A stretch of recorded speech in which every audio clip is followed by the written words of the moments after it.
नमस्कार, crescent education classes में आप सभी का स्वागत है। लोअर पीसीएस एवं कनिष्ठ सहायक की विशेष सीरीज के क्रम में आज का टॉपिक है पूर्व मध्यकाल 800 से 12 ईस्वी, जिसमें हम पाल, प्रतिहार, राष्ट्रकूट एवं राजपूत वंश पर आधारित 35 इंपॉर्टेंट एमसीक्यू को डिस्कस करेंगे। दोस्तों, जैसा कि आप जानते हैं, जब हम एमसीक्यू को डिस्कस करते हैं तो 35 एमसीक्यू नहीं रह जाते, वो 70, 80, 100 बन जाते हैं, क्योंकि इस पर आधारित हम सारे फैक्ट्स को डिस्कस करते हैं। तो ये 35 एमसीक्यू में समझिए ये 100 एमसीक्यू के बराबर हैं। पूर्व मध्यकाल के बाद दोस्तों हमारा प्राचीन भारत खत्म हो जाएगा। इसके बाद हम मध्यकालीन भारत को शुरू करेंगे, लेकिन जो नेक्स्ट वीडियो है दोस्तों वो नेक्स्ट वीक में आएगी, क्योंकि अभी मैं आउटसाइड जा रहा हूं, तो तब तक आपको रिवीजन करने का भी पूरा मौका मिलेगा। हमने बहुत सारा कंटेंट डाल दिया है ऑलरेडी प्राचीन भारत पे, तो आप उसको रिवाइज करते रहिए। नेक्स्ट वीडियो जल्दी हमारी मध्यकालीन भारत पर आएगी। तो चलिए वीडियो को शुरू करते हैं। काफ़ी इंपॉर्टेंट ये वीडियो होने वाली है। आज हम पाल, प्रतिहार, राष्ट्रकूट और राजपूत पर आधारित 35 एमसीक्यू को डिस्कस करेंगे। सभी पूर्व परीक्षा में आ चुके हैं। तो चलिए वीडियो को शुरू करते हैं। तो आज का पहला प्रश्न है, निम्नलिखित में से कौन शासक पृथ्वीराज चौहान के नाम से प्रसिद्ध है? पृथ्वीराज चौहान आप सभी लोग जानते होंगे, आपने नाम भी सुना होगा। आपको बताना है कि कौन सा शासक पृथ्वीराज चौहान के नाम से प्रसिद्ध है। पृथ्वीराज प्रथम, पृथ्वीराज द्वितीय, पृथ्वीराज तृतीय या फिर उपरोक्त में से कोई नहीं। तो इसका राइट आंसर है पृथ्वीराज तृतीय। ठीक है, अजमेर के शासक थे, अजमेर के शासक पृथ्वीराज तृतीय। इनको ही पृथ्वीराज चौहान के नाम से जाना जाता था। उत्तर भारत में दोस्तों कई राजपूत राज्यों का उदय हुआ था। तो इसमें महत्वपूर्ण को राजपूत कौन थे? सबसे पहले थे गहड़वाल। गहड़वाल कहाँ के थे? ये थे कन्नौज के। ठीक है, इसके बाद आते हैं मालवा के परमार, ठीक, और अजमेर के चौहान। ठीक, तो ये कौन थे? ये थे अजमेर के चौहान। ठीक है, इनका शासनकाल मैं आपको बता दूं 1177 से 1192। ठीक, और इन्होंने ही सुप्रसिद्ध तराइन का युद्ध लड़ा था। ठीक है, 1191 में तराइन का युद्ध हुआ था। आपने सुना होगा नाम, तराइन का युद्ध। तराइन के प्रथम युद्ध में इन्होंने मोहम्मद गौरी को पराजित किया था।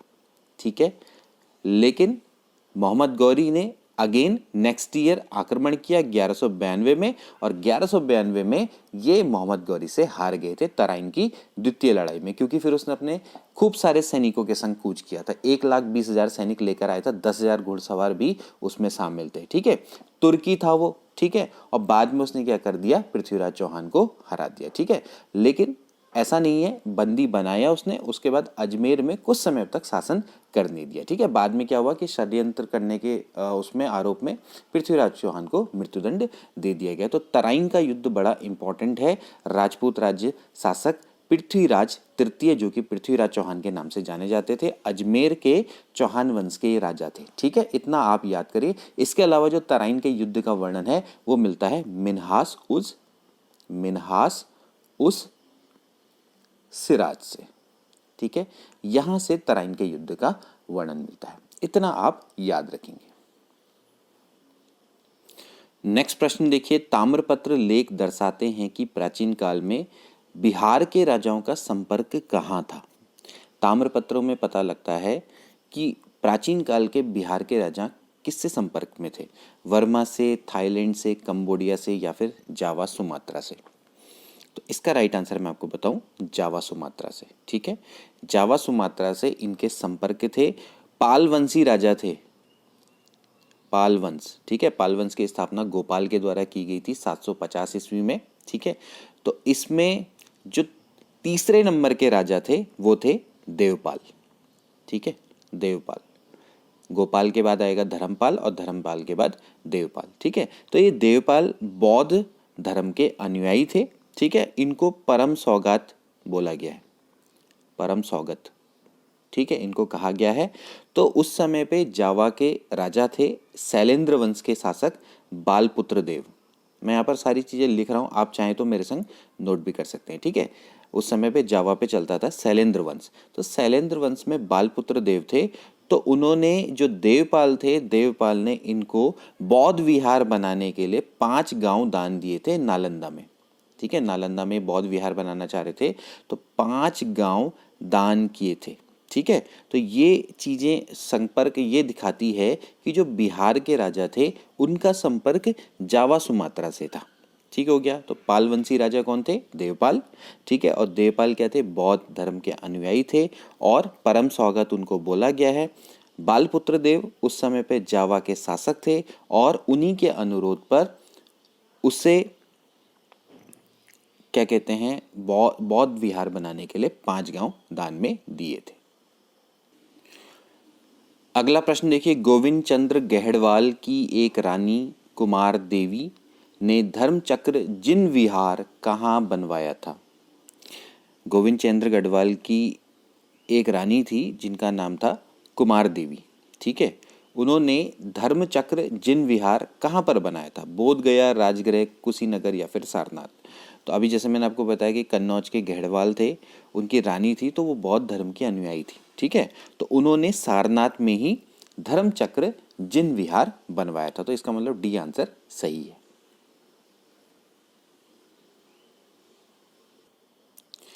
अगला प्रश्न देखिए, हम्मीर महाकाव्य में चौहानों को बताया गया है। हम्मीर महाकाव्य, इसमें चौहानों को क्या बताया गया है? ठीक है, जैसे कि मैंने अभी आपको बताया था अजमेर के चौहान, तो अजमेर के चौहानों को दोस्तों क्या बताया गया है? सूर्यवंशी इनको बताया गया है। ठीक है, तो हम्मीर महाकाव्य और इसके अलावा एक और इम्पॉर्टेंट पृथ्वीराज विजय। ठीक है, पृथ्वीराज विजय जिसके लेखक थे जैनक। तो इनके अनुसार जो चौहान है वो दोस्तों सूर्यवंशी थे, सूर्य के पुत्र थे चाहमान, तो उनके ये क्या थे? वंशज थे। ठीक है, तो ये 4 अग्निकुंडों में से एक थे, तो ये आपके सूर्यवंशी कहलाते थे। अगला प्रश्न देखिए, आला उदल किससे संबंधित थे? आला उदल किससे संबंधित है? चंदेरी से, विदिशा से, महोबा से, पन्ना से? काफी अच्छा प्रश्न और इंपॉर्टेंट प्रश्न है। आला उदल दोस्तों ये थे महोबा से संबंधित। ठीक है, मैं आपको बताऊं तो एक हुआ था महोबा का युद्ध। ठीक है, महोबा का युद्ध हुआ था, ये पृथ्वीराज चौहान यानी कि पृथ्वीराज तृतीय और चंदेलों के बीच में हुआ था। ठीक है, तो इस लड़ाई में पृथ्वीराज चौहान विजय हुए थे। ठीक है, और ये जो आला उदल थे ये चंदेल की तरफ से लड़ रहे थे। ठीक है, तो वहाँ के सेना नायक थे, तो ये इन्होंने पृथ्वीराज चौहान का डटकर सामना किया था और ये वीरगति को प्राप्त हुए थे। ठीक है, और इस संघर्ष का वर्णन है पृथ्वीराज रासो में। आपने सुना होगा इस ग्रंथ का नाम पृथ्वीराज रासो में इस लड़ाई का उल्लेख है। किसने किया था?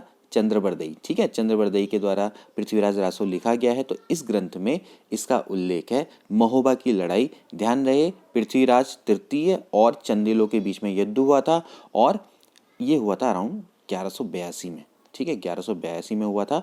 तो यहाँ पर आप ये चीज़ ध्यान रखेंगे, पृथ्वीराज तृतीय ही पृथ्वीराज चौहान है और महोबा की लड़ाई उन्होंने चंदेल शासकों से लड़ी थी जिसमें पृथ्वीराज चौहान की विजय हुई थी। ठीक है, और महोबा की रक्षा करते हुए ये 2 भाई आला और उदल, ठीक है, आला अलग है, उदल अलग है, ये दोनों के दोनों वीर गति को प्राप्त हो गए थे। ठीक है, तो ये भी आप याद रखेंगे, आला उदल। इससे रिलेटेड बहुत सारे प्रश्न बने हुए हैं, मैंने एक ही प्रश्न में आपको सारे के सारे प्रश्नों का सार बता दिया है।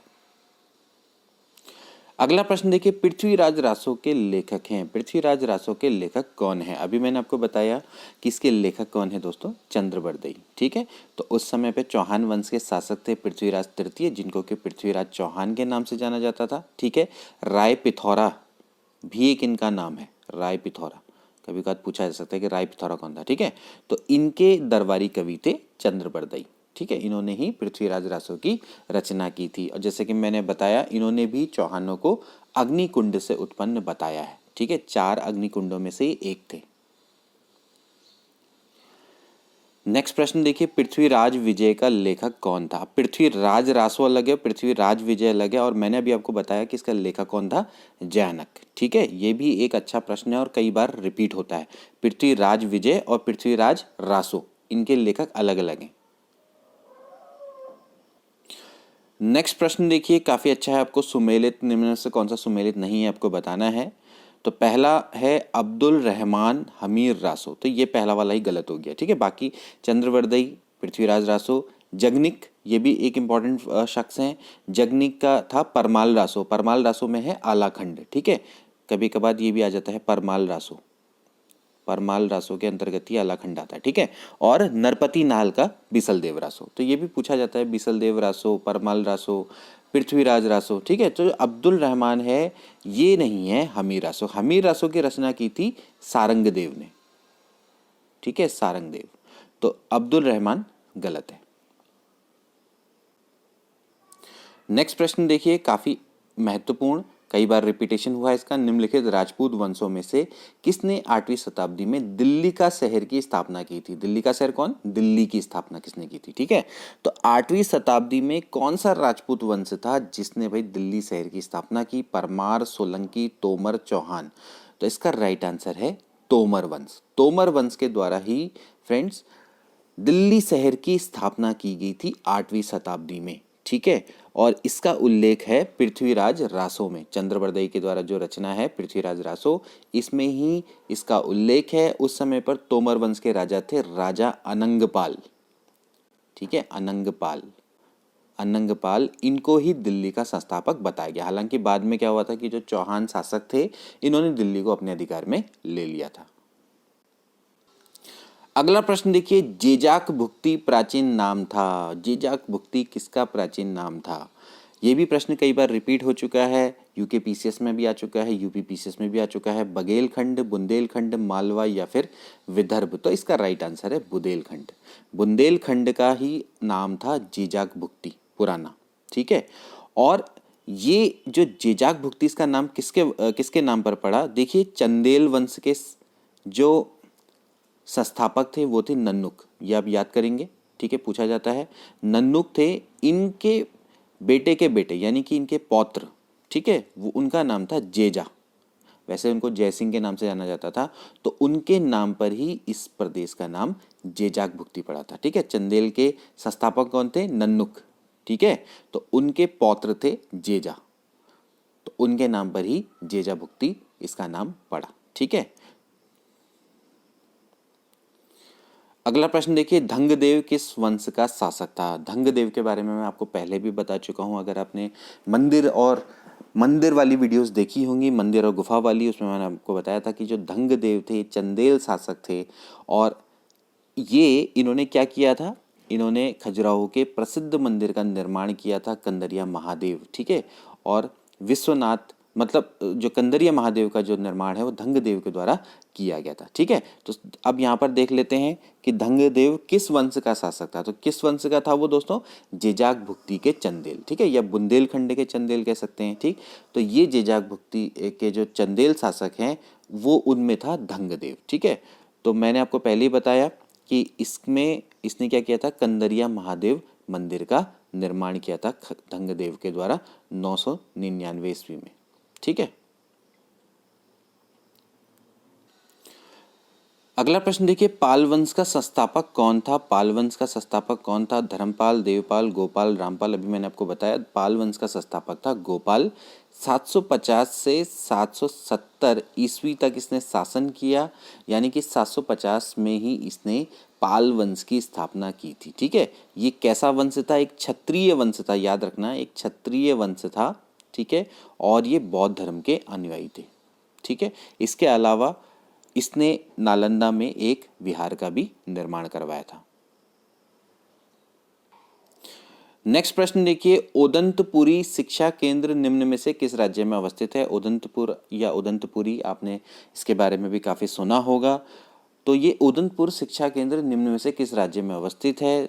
दोस्तों, उदंतपुर किस राज्य में अवस्थित है? ये है बिहार में अवस्थित। ठीक है, इसको उदनापुर भी बोला जाता है, कई जगह पे उदनापुर भी लिखा होगा। तो उदनापुर या उदंतपुरी प्राचीन काल में प्रमुख शिक्षा का केंद्र था। ठीक है, बिहार राज्य में अवस्थित है, और इसकी स्थापना किसने करवाई थी? गोपाल ने। गोपाल कौन है? पाल वंश का स्थापक।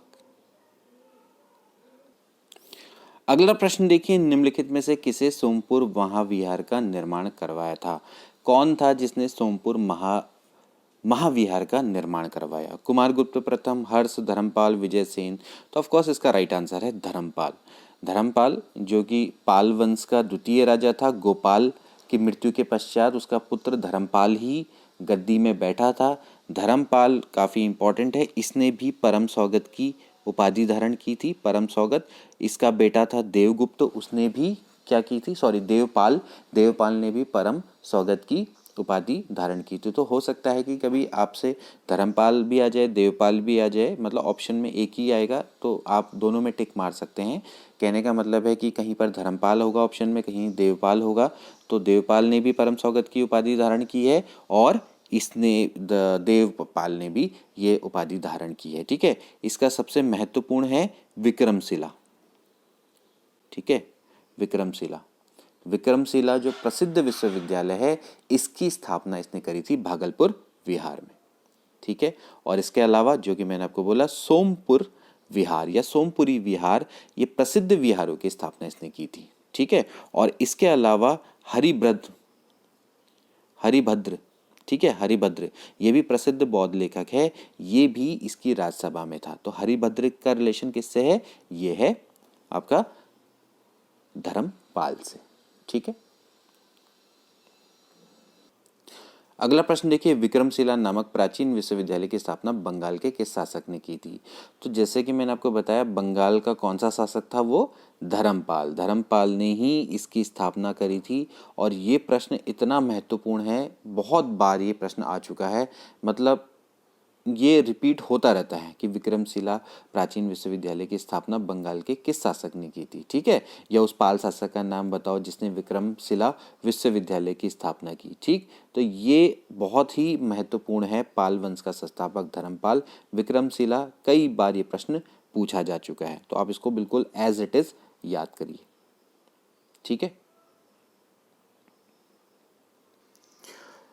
अगला प्रश्न देखिए, निम्नलिखित स्थानों में से कौन सा स्थान पूर्व मध्यकाल में शिक्षा का केंद्र नहीं था? अब ये पूर्व मध्यकाल की बात हो रही है, थोड़ा सा आप स्मार्टली इस क्वेश्चन को करेंगे। नालंदा, विक्रमशिला, तक्षशिला, उदंतपुरी। बात यहाँ पर नालंदा, विक्रमशिला, उदंतपुरी की चल रही है, तो तक्षशिला तो कहीं पे भी गेम में नहीं है, तो तक्षशिला इसका राइट आंसर होगा। ठीक है, देखिए तक्षशिला कहाँ पर है? रावलपिंडी जिले में स्थित है और ये प्राचीन समय में गांधार राज्य की राजधानी हुआ करती थी। ठीक है, तो ये क्या है? प्राचीन इतिहास रिलेटेड। यहाँ अध्ययन के लिए दूर दूर से विद्यार्थी आते थे। उस समय पे राजा भी होते थे, उनके सामंत भी, मतलब जैसे प्रसेनजीत ने यहाँ से पढ़ाई, मतलब विद्या अध्ययन शिक्षा लेने आया था। बिंबिसार के उस समय पे राजवैद्य जीवक होते थे, वो आए यहाँ पर। ठीक है, चरक जो कि कनिष्क के राजवैद्य थे। ठीक है, तो काफ़ी लोग, जैसे चाणक्य भी थे, वो भी यहाँ पर आए थे। तो उस समय पे था, प्राचीन काल में शिक्षा का बहुत अच्छा केंद्र था, बहुत बड़ा। तो ये पूर्व मध्यकाल का नहीं है। ठीक है, अब नालंदा, इसके बारे में मैं आपको बता चुका हूँ। नालंदा कहाँ पर है दोस्तों? ये आपका गुप्तों के समय का है। ठीक है, नालंदा की जो कुमार गुप्त हैं, ठीक, कुमार गुप्त प्रथम, ठीक, इन्होंने ही नालंदा बौद्ध विहार को दान में दिया था। ठीक है, इसके बाद फिर बुद्ध गुप्त, बालादित्य गुप्त, ये सब आए थे वहाँ पर। ठीक है, इसके अलावा फिर जैसे अभी हम बात कर रहे हैं विक्रमशिला की, तो विक्रमशिला तो वही धर्मपाल है। तो धर्मपाल तो ये पूर्व मध्यकाल में चल रहा है, तो 8वीं सदी के आसपास इसने इसकी स्थापना करी थी। ठीक है, पाल वंश के राजा कौन? धर्मपाल। ठीक, इसके अलावा ओदंतपुरी की हमने बात करी, तो ओदंतपुरी का भी कौन है? गोपाल इसके संस्थापक है। तो ये भी क्या है? ये भी आपका पूर्व मध्यकाल का है। लेकिन तक्षशिला बहुत पुराना है। ठीक, अगला प्रश्न देखिए, निम्नलिखित में से किसने राष्ट्रकूट साम्राज्य की स्थापना करी? राष्ट्रकूट का संस्थापक कौन था भाई? अमोघवर्ष प्रथम, दंती दुर्ग, ध्रुव या फिर कृष्ण प्रथम? ठीक, ये सभी के सभी राष्ट्रकूट शासक हैं और इसमें संस्थापक है दंती दुर्ग। ठीक है, 736 या फिर कहीं पे 735 भी हो सकता है, तो 735 से 756 मान लेते हैं।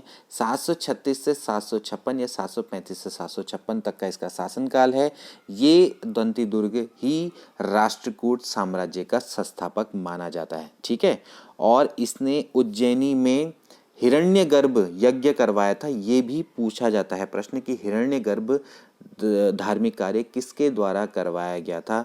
दंती दुर्ग के द्वारा ये करवाया गया था उज्जैन में। ठीक है, उज्जैनी में। तो इसका राइट मतलब हिरण्य, मैं यहाँ पर लिख लेता हूँ, हिरण्यगर्भ महादान या यज्ञ इसके द्वारा करवाया गया था। ठीक है, फिर इसके बाद अगला आया था कृष्ण प्रथम, फिर ध्रुव। ठीक है, ध्रुव कौन था? ध्रुव वो शासक था राष्ट्रकूट जिसने धर्मपाल को हराया था। ठीक है, धर्मपाल कौन था? पाल वंश का राजा। ठीक, तो पाल वंश के जो राजा था द्वितीय, उसको राजा ध्रुव से पराजित होना पड़ा था, जो कि एक राष्ट्रकूट शासक था। ठीक, इसके बाद फिर गोविंद आया था, गोविंद तृतीय, फिर अमोघ वर्ष जो यहाँ पर लिखा हुआ है। ठीक, तो ऐसे करके इनका शासन चला है, तो राष्ट्रकूट। ठीक, अगला प्रश्न देखिए, निम्नलिखित में से कौन अपने पिता के अभियानों के क्रम में सैनिक छावनी में पैदा हुआ था? बड़ा अच्छा प्रश्न है। कौन अपने पिता के अभियानों के क्रम में सैनिक छावनी में पैदा हुआ? अमोघ वर्ष, राष्ट्रकूट, भोज परमार, धर्मपाल, नागभट्ट द्वितीय, प्रतिहार। तो इसका राइट आंसर है अमोघ वर्ष राष्ट्रकूट। ठीक है, ये राष्ट्रकूट राजा था अमोघ वर्ष प्रथम। ये इसका जन्म हुआ था 800 ईस्वी के अराउंड। ठीक, नर्मदा नदी के किनारे पर इसका जन्म हुआ था सैनिक छावनी में। ठीक है, तो इसके पिता थे गोविंद तृतीय, जिसकी मैंने बात करी थी, गोविंद तृतीय, ये इनके पिता थे। ये मान लीजिए गोविंद तृतीय और अमोघ वर्ष ये सबसे महान राष्ट्रकूट शासक थे। ठीक है, इनके आप नाम याद कर लीजिए, गोविंद तृतीय और अमोघ वर्ष। ठीक, तो इनके पिता उस समय पे उत्तर भारत में लगे हुए थे, वहाँ अभियान लगा हुआ था। तो उत्तर भारत के सफल अभियानों के बाद जब वे वापस लौट रहे थे तब इनका जन्म हुआ था। किसका? अमोघ वर्ष राष्ट्रकूट। अमोघ वर्ष किसका बेटा था? गोविंद तृतीय का पुत्र था। नेक्स्ट क्वेश्चन, महानतम प्रतिहार राजा था। महानतम प्रतिहार राजा कौन था? धर्मपाल, हर्ष, मिहिर भोज या फिर महेंद्र पाल? तो जो प्रतिहार राजा है, और जब बात करते हैं महानतम की, तो वो है मिहिर भोज। ठीक है, प्रतिहार वंश का महानतम राजा मिहिर भोज था। ठीक, इसका शासनकाल मैं आपको बताऊं तो ये था 836 से 885। ठीक, अब प्रतिहार वंश के संस्थापक की बात करेंगे तो वो थे नागभट्ट। ठीक है, आप लिख लीजिएगा, नागभट्ट प्रथम। नागभट्ट प्रथम ने की थी 730 ईस्वी में इसकी स्थापना। 730 से 756 तक इन्होंने राज किया। तो 730 ईस्वी में नागभट्ट प्रथम ने प्रतिहार वंश की स्थापना करी थी, गुज्जर के प्रतिहार। तो गुज्जर प्रतिहार की स्थापना की थी 730 से 756 में नागभट्ट प्रथम के द्वारा। और इनके जो सबसे महान और सबसे इंपॉर्टेंट शासक थे वो थे मिहिर भोज। ठीक है, और बाकी की बात करें तो चलो, ये धर्मपाल, इसके बारे में तो हम कई बार डिस्कस कर चुके हैं, पाल वंश के राजा थे। ठीक है, और महेंद्रपाल ये भी प्रतिहार वंश के राजा थे। ठीक है, मिहिर भोज के बाद जो बैठे राजा वो महेंद्रपाल ही थे। ठीक है, मिहिर भोज के बाद महेंद्रपाल प्रथम ही राजा बने थे। ठीक है, और हर्ष के बारे में तो आप लोग जानते हैं, वो तो पुष्यभूति वंश का यानी कि वर्धन वंश का शासक था। नेक्स्ट प्रश्न देखिए, गुज्जर प्रतिहार शासकों में से किसकी उपाधि आदि वाराह थी? ठीक है, आदि वाराह की उपाधि किसने धारण करी थी? तो इसका राइट आंसर भी कौन है? मिहिर भोज ही है। मिहिर भोज मैंने जैसे बोला सबसे शक्तिशाली शासकों में से एक था वो, और ये वैष्णव धर्म का अनुयायी था। ठीक है, वैष्णव धर्म का ये अनुयायी था, और इसी ने ही आदि वाराह की उपाधि धारण की थी। इसके अलावा एक और उपाधि इसने धारण की थी, प्रभास। तो पूछा जा सकता है कि भाई प्रभास और आदि वाराह ये दोनों एक साथ प्रश्न आ चुके हैं, तो प्रभास आदि वाराह की उपाधि किसने धारण की थी? मिहिर भोज, गुज्जर प्रतिहार। अगला प्रश्न देखिए, महान जैन विद्वान हेमचंद्र किसकी सभा को अलंकृत करते थे? महान जैन विद्वान हेमचंद्र। हेमचंद्र का समय मैं आपको बताऊं तो 1089 से 1172 ईस्वी, ये इनका समय है। और उस समय पे हुआ करते थे सोलंकी वंश के शासक जयसिंह सिद्धराज। ठीक है, लेकिन यहाँ पर पूछा जा रहा है कि किसकी सभा को अलंकृत करते थे। इनके समय पर इन्होंने बहुत ज़्यादा मतलब विख्यात हुए थे ये जो हेमचंद्र हैं, हेमचंद्र जैन विद्वान, जो कि जयराज सिद्धराज के समय पे काफ़ी प्रसिद्ध हुए थे। लेकिन उनके उत्तराधिकारी थे कुमारपाल। ठीक है, तो कुमारपाल के समय पर उनकी सभा को ये अलंकृत करते थे, यानी कि वहाँ पर सलाहकार के रूप में कार्य करते थे। तो लेकिन जैसे आप इसमें कंफ्यूज मत होना कि जयसिंह सिद्धराज के समय पर उनकी सभा को अलंकृत नहीं करते थे। फेमस उन्हीं के समय पर हुए, फिर बाद में जब इनके उत्तराधिकारी आए कुमारपाल, तो इनकी सभा में ये आने लगे, इनकी सभा को में मतलब प्रतिभाग करने लगे। अगला प्रश्न देखिए, निम्नलिखित में से किसे एक नया संवत चलाने का यश प्राप्त है? धर्मपाल, देवपाल, विजयसेन, लक्ष्मण सेन? तो इसका राइट आंसर है लक्ष्मण सेन। लक्ष्मण सेन ये सेन वंश के शासक थे, चौथे नंबर के शासक थे। इन्होंने ही एक नया संवत चलाया था जिसको कि लक्ष्मण संवत के नाम से जाना जाता है। ठीक है, तो लक्ष्मण संवत सेन शासक थे। ठीक है, सेन शासक थे। तो इन्होंने 1178 में शासन शुरू करना स्टार्ट किया था। ठीक है, तो 1178 के अराउंड इन्होंने शायद शासन करना शुरू किया था, और ये सेन वंश के चौथे शासक थे। इतना आप याद कर लीजिए। कई सारे वंश यहाँ पर आ रहे हैं, सबको पढ़ाना इंपॉर्टेंट नहीं है, लेकिन पाल, प्रतिहार, राष्ट्रकूट उस पर रिलेटेड है। आगे पीछे भी अगल बगल जो कुछ इंपॉर्टेंट जो प्रश्न आते हैं और वंशों से, उनको भी हम आज डिस्कस करते हुए चले जा रहे हैं। अगला प्रश्न देखिए, महान संस्कृत कवि एवं नाटककार राजशेखर निम्न में से किसके दरबार से संबंधित था। राजशेखर के बारे में अगर आपको याद होगा, हमने आपको बताया था कपूर मंजरी इनके द्वारा लिखी गई है, कपूर मंजरी, ठीक है। और ये किसके दरबार से संबंधित है, तो ये है महेंद्रपाल प्रथम के दरबार से ये संबंधित है। महेंद्रपाल प्रथम कौन है, ये है प्रतिहार शासक, ठीक है, प्रतिहार शासक। महेंद्रपाल प्रथम कौन, मिहिर भोज जो सबसे महान शासक था प्रतिहार का, उसके बाद महेंद्रपाल प्रथम ही आए थे। तो महेंद्रपाल प्रथम के समय पर ये क्या करते थे, मतलब उस समय पर ये उनके दरबार में थे, ठीक है। तो गुज्जर प्रतिहार शासक महेंद्रपाल प्रथम के समय पर। तो इनकी सबसे इंपॉर्टेंट कौन है, कपूर मंजरी, ठीक है, कपूर मंजरी। इसके अलावा काव्य मीमांसा भी है। तो कपूर मंजरी किसके द्वारा लिखी गई थी, राजशेखर के द्वारा। अगला प्रश्न देखिए, आपको सुमेलित करना है। हालांकि मेरे पास इसमें ऑप्शन नहीं है, कि बस आपको मिलान करना है, ठीक है। अब आप मिलान करिए, आपके सामने राजवंश है और इसकी राजधानी है, उसको आपने मिलान करना है। सबसे पहले बात करते हैं प्रतिहार की। प्रतिहार की राजधानी थी कन्नौज, ठीक है। प्रतिहार वंश का संस्थापक मैंने अभी आपको बताया कौन था, नागभट्ट, ठीक है। थोड़ा थोड़ा रिकैप भी होता रहता है, ठीक है। और नागभट्ट जो प्रतिहार वंश है इसका संस्थापक कौन है, नागभट्ट है, जैसे कि मैंने आपको बताया। और इनका महत्वपूर्ण शासक कौन था, मिहिर भोज, ठीक है। और इनकी राजधानी कहाँ पर थी, कन्नौज, ठीक। इसके बाद बात करते हैं चोल की। अब बताइए, चोल के बारे में मैंने आपको बताया था, चोल की राजधानी कहाँ थी, तंजौर या फिर तंजावुर, ठीक है। इसका संस्थापक कौन था, विजयालय। विजयालय इसका कौन था, द्वितीय संस्थापक था, ठीक है। द्वितीय संस्थापक किसको माना जाता है, विजयालय को माना जाता है, ठीक है। इसके बाद बात करते हैं परमार की। अब ये परमार, ये यहाँ के परमार नहीं है, ये गढ़वाल के परमार नहीं है। परमार वंश की स्थापना, ये जो स्थापक, इसका जो संस्थापक था वो था सीयक द्वितीय, सीयक द्वितीय, ठीक है। ये उत्तराखंड का परमार नहीं है, उत्तराखंड का जो परमार है उसका तो कनकपाल था, ठीक है। ये यहाँ की बात हो रही है, ठीक। तो जो परमार वंश है इसका संस्थापक कौन था, सीयक द्वितीय था। इनकी राजधानी थी धारा, ठीक है, तो सही है, ठीक।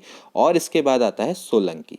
सोलंकी क्या थे, ये राजपूत थे, ठीक। और इनका जो संस्थापक था वो था मूलराज प्रथम, मूलराज प्रथम, मूलराज प्रथम इनका संस्थापक था। और इनकी राजधानी थी अनिलवाड़, ठीक। तो ये थी सोलंकों की राजधानी। तो प्रतिहार की राजधानी कन्नौज, ठीक है, क्योंकि जो कन्नौज का त्रिपक्षीय संघर्ष था वो तो आपको पता ही है, पाल, प्रतिहार और राष्ट्रकूट, ये कन्नौज के त्रिपक्षीय संघर्ष में लगे हुए थे, ठीक है। तो प्रतिहार की राजधानी थी कन्नौज, चोल की राजधानी थी तंजौर, परमार की धारा और सोलंकी की अनिलवाड़, ठीक है। तो ये आप याद रखेंगे। अगला प्रश्न देखिए, गुज्जर प्रतिहार वंश की स्थापना किसने की थी। तो अभी हमने इसके बारे में पढ़ा कि गुज्जर प्रतिहार वंश की जो स्थापना है वो नागभट्ट प्रथम के द्वारा की गई थी, ठीक है। नागभट्ट प्रथम के द्वारा की गई थी। मैंने आपको बताया कि ये राजपूतों में एक प्रसिद्ध वंश था, ठीक है। राजपूतों में, अग्निकुल के राजपूतों में एक प्रसिद्ध जो वंश था वो प्रतिहार वंश था, ठीक है। तो गुज्जरों की शाखा से रिलेटेड है, तो इसलिए इसको क्या बोला जाता है, गुज्जर प्रतिहार वंश भी जाना जाता है, ठीक है।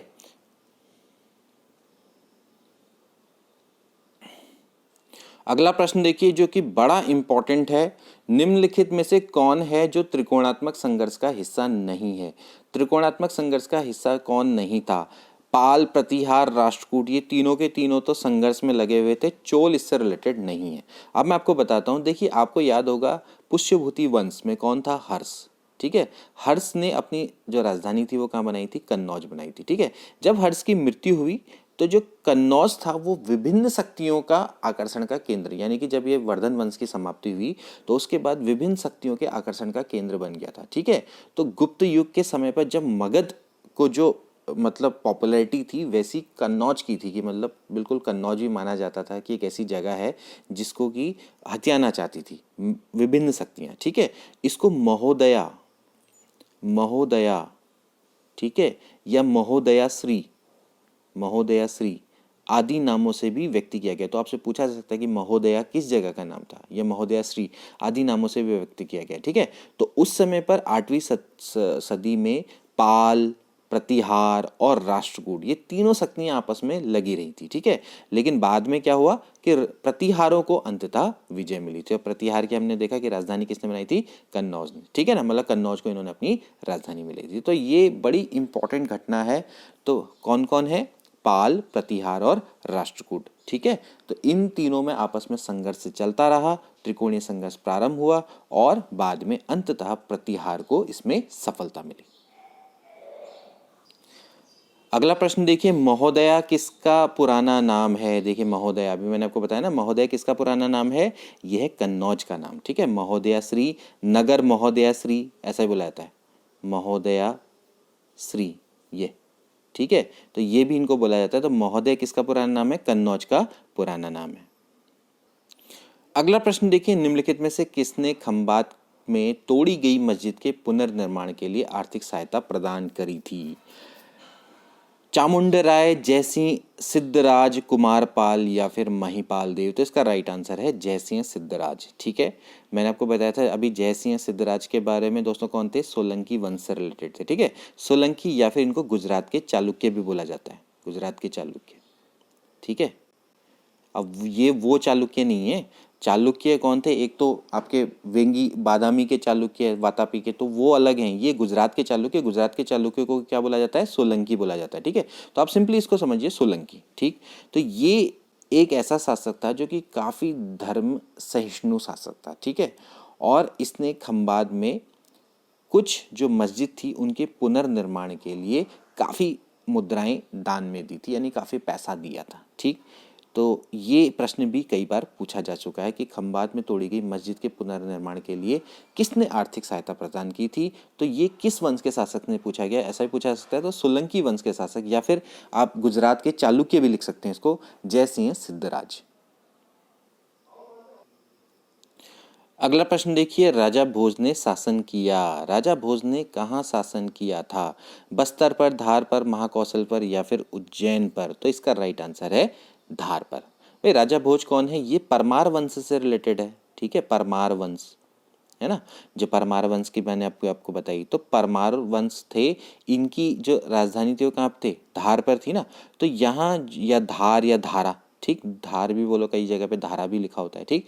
तो धार या धारा पर ही इनकी राजधानी थी। तो पहले इनकी राजधानी वैसे उज्जैन हुआ करती थी कभी, ठीक। तो बाद में क्या किया कि इसको राजधानी को धारा में चेंज कर दिया गया, स्थानांतरित कर दिया, ठीक है। तो जो राजा भोज थे इन्होंने ही धारा पर राज किया था, ठीक है। ये धारा नगरी, वैसे धारा ही होना चाहिए, धार वैसे गलत लिखा होगा। तो राजा भोज ने ही क्या किया है, धारा पर ही शासन किया था, ठीक है। नेक्स्ट प्रश्न देखिए, निम्नलिखित में से किसने काल्पनिक वैज्ञानिक उपकरणों पर पुस्तक लिखी। काल्पनिक वैज्ञानिक उपकरणों पर किसने पुस्तक लिखी थी, ये प्रश्न भी कई बार आ चुका है। तो ये लिखी थी फिर से राजा भोज ने। कौन थे, परमार वंश के शासक थे। इन्होंने कृत्रिम वैज्ञानिक उपकरण पर एक प्रसिद्ध पुस्तक लिखी है जिसका नाम है समरांगण सूत्रधार, समरांगण सूत्रधार, ठीक है। तो ये एक प्रसिद्ध इनकी पुस्तक है समरांगण सूत्रधार, जो कि कृत्रिम वैज्ञानिक उपकरणों पर लिखी गई है, ठीक है। अगला प्रश्न देखिए, भोजशाला मंदिर की अधिष्ठात्री देवी हैं। भोजशाला मंदिर भगवती दुर्गा, भगवती पार्वती, लक्ष्मी या फिर सरस्वती। तो इसका राइट आंसर है भगवती सरस्वती, ठीक। भोजशाला मंदिर कहाँ पर है, एमपी में, मध्य प्रदेश में, ठीक है, धार जिले में अवस्थित है ये। और ये किसने बनवाया था, ऑफकोर्स परमार शासक ने बनवाया था, राजा भोज ने, ठीक है। परमार शासक राजा भोज ने इसको बनाया था और 1035 ईस्वी में बनाया था। संस्कृत पाठशाला के रूप में इसका निर्माण करवाया गया था, ठीक है। तो भोजशाला मंदिर। नेक्स्ट प्रश्न देखिए, गौड़वहो के रचयिता थे, गौड़वहो के रचयिता कौन थे। हरिसेन, आर्यभट्ट, वाकपति, बाणभट्ट, ठीक है। आप चाहें तो इसको एलिमिनेशन से भी निकाल सकते हैं। हरिसेन, आर्यभट्ट और बाणभट्ट, इनकी कृतियां तो आपको पता है, तो भाई वाकपति रहा होगा, है ना, ऐसे भी आप निकाल सकते हैं, ठीक है। तो ये जो गौड़वहो है इसके रचयिता थे वाकपति, ठीक है। उस समय पे कन्नौज के राजा हुआ करते थे यशोवर्मन, ठीक, उनके राजकवि थे कौन, वाकपति। तो इनके द्वारा गौड़वहो की रचना की गई। अगला प्रश्न देखिए, मध्यकालीन भारत के आर्थिक इतिहास के संदर्भ में शब्द अर्घट्टा किसे निरूपित करता है। हालांकि वैसे मध्यकाल का है लेकिन ये पूर्व मध्यकाल से ही रिलेटेड है, तो इसलिए हमने इसको यहाँ पर इंक्लूड किया है। पूर्व मध्यकाल में अर्घट्टा किसे निरूपित करता था। बंधुआ मजदूर, सैन्य अधिकारियों को दी गई भूमि अनुदान, भूमि की सिंचाई के लिए प्रयुक्त जल चक्र, या फिर कृषि भूमि में बदली गई बंजर भूमि। तो इसका राइट आंसर है सी वाला, कि भूमि की सिंचाई के लिए प्रयुक्त जल चक्र या वाटर व्हील भी आप इसको कह सकते हैं। तो अर्घट्टा का मतलब ही ये होता था कि जो भूमि की सिंचाई के लिए प्रयुक्त जल चक्र था। ठीक है, अगला प्रश्न देखिए, कर्नाट वंश का संस्थापक कौन था। कर्नाटक वंश का संस्थापक था दोस्तों नान्यदेव। ठीक है, कर्नाटक वंश का संस्थापक था नान्यदेव। 1097 में इसने इसकी स्थापना की थी। ठीक है, महान योद्धा था ये, और कर्नाटक की राजधानी इसने बनाई थी सिमरावगढ़। ठीक है, इतना आप याद कर लो, बस बहुत होता है इतना। कर्नाटक वंश का संस्थापक था नान्यदेव, और इसने कर्नाटक की राजधानी बनाई थी सिमरावगढ़। ठीक है, कर्नाटक वंश के टाइम पे जो मिथिला है, मिथिला का स्वर्ण युग इसको बुलाया था। तो कभी कभार ये प्रश्न भी आता है कि मिथिला का स्वर्ण युग कौन सा समय के किस शासनकाल में था। तो वो था आपके कर्नाटक वंश के टाइम पे। ठीक है, तो ये आप याद रखेंगे। ठीक, कर्नाटक वंश का शासन के टाइम पर मिथिला का स्वर्ण युग कहलाता है। इसके बाद इस सेशन का लास्ट प्रश्न दोस्तों, कि कर्नाटक वंश का अंतिम शासक कौन था। कर्नाटक वंश का जो अंतिम शासक था दोस्तों वो कौन था, हरि सिंह। और यही पूछा जाता है, जो प्रश्न आए हुए हैं वही मैंने इंक्लूड किए, बाकी सब डालने की आवश्यकता नहीं है। कर्नाटक वंश का जो प्रथम संस्थापक था वो था नान्यदेव, जैसे हमने बता दिया, और अंतिम शासक था इसका हरि सिंह। ठीक है, हरि सिंह थे, कला और साहित्य से रिलेटेड थे, महान संरक्षक थे ये, और यही इतना बहुत है। ठीक, तो दोस्तों ये थे पूर्व मध्यकाल के कुछ इंपॉर्टेंट प्रश्न। वैसे सभी इनको इंक्लूड करना पॉसिबल नहीं हो पाता है, लेकिन कोशिश पूरी रहती है कि आपको कम से कम प्रश्नों में ज़्यादा से ज़्यादा नॉलेज प्रोवाइड करवाई जाए, जिससे कि आपको आने वाले एग्जाम में फ़ायदा मिले। स्मार्ट स्टडी करने का तरीका यही होता है। ठीक है, अब मध्यकालीन भारतीय इतिहास पर वीडियो कुछ दिनों के बाद आएगी, मैं फिर से बता रहा हूँ। इसमें अभी नेक्स्ट वीक से हम मध्यकालीन भारतीय इतिहास को शुरू करेंगे। हो सकता है कि मध्यकालीन भारतीय इतिहास को शुरू ना करके हम सीधे आधुनिक पे पढ़े, कोशिश करेंगे, क्योंकि आधुनिक से बहुत ज़्यादा प्रश्न आते हैं, मध्यकालीन से थोड़ा कम आते हैं। तो इसलिए हम कोशिश करेंगे कि राइट अप्रोच को ही चुनने का प्रयास करेंगे। अगर मध्यकालीन को पढ़ेंगे भी तो उसको भी जल्दी से ख़त्म करने का प्रयास करेंगे, कोशिश करेंगे कि जल्दी से जल्दी ख़त्म हो जाए। और इसके अलावा फिर उत्तराखंड की भी सीरीज़ को हम दोबारा से रीस्टार्ट करेंगे, क्योंकि उत्तराखंड भी हमने बहुत इंपॉर्टेंट जो सीरीज़ है, क्योंकि उत्तराखंड से भी बहुत से प्रश्न आपके अन्य एग्जामों में आते हैं, चाहे कोई सा भी एग्जाम हो, यूके पीएससी का हो चाहे यूके ट्रिपल का। तो उत्तराखंड की सीरीज़ को भी पूरा स्टार्ट करना जरूरी हो जाता है। उसको भी हम इसी तरह से टॉपिक वाइज एमसीक्यू से आपको शुरू करेंगे, मज़ा आएगा आपको। ठीक है, मिलते हैं अगली वीडियो में, गुड बाय।